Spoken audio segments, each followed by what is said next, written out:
Texas Tech University has one of the most comprehensive departments for students with disabilities in the state, where the staff provides a variety of accommodations and services for individuals with disabilities. The program is more than just accommodations, however, and Tech continues to invest in the future of the department.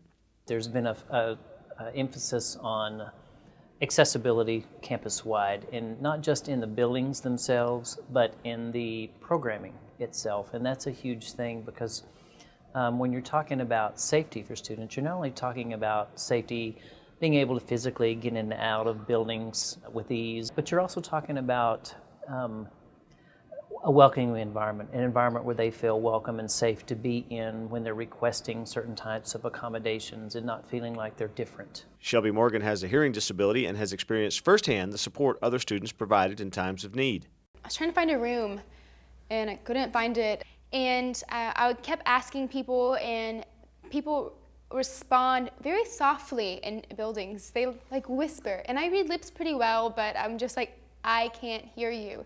And they think I'm crazy, and they just kind of walk away from me, and I'm like, I need to find this room. So someone was like, are you okay? And I was like, yes, I just can't hear anybody because they're not speaking loud enough.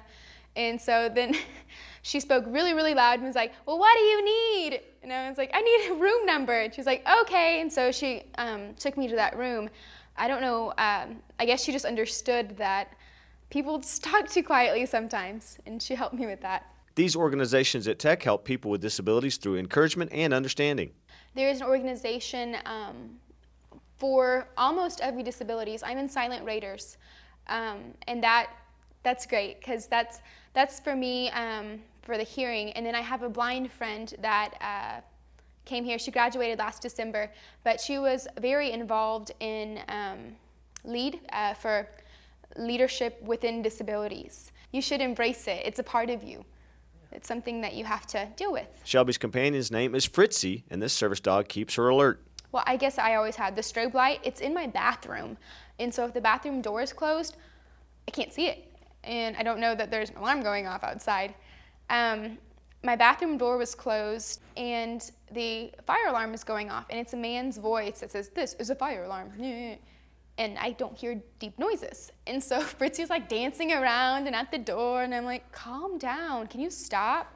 And I walk out the door, I'm thinking like, oh, there's people talking outside, and the fire alarm's going off, and I'm like, oh my goodness, well, thanks, I guess I'll head outside. I don't know how long that's been going off. It's not just about finding help, but building confidence to ensure students with disabilities have just as many opportunities as anyone else. There's a real evolution, if you will, in the whole approach to disabilities in higher education, that it's no longer a stigma, it's no longer something to hold you back, but it's just a difference that you have, a difference in the way you learn, a difference in the way that you approach how you're going to be a successful college student, and that there's all kinds of academic supports that are now available that didn't used to be there. And we just hope to continue to grow. We hope to continue to have our students be more successful and continue to follow their dreams and attain things they didn't even know they could do. And so is that more internships, more practicums, greater retention rates. There's always more you can do. So yes, we've received some recognition and people have talked about the variety of programs and services that we offer. There's always more we can do. And so we will never stop trying to figure out how to reach more students and how to, aid them to the very best of their abilities.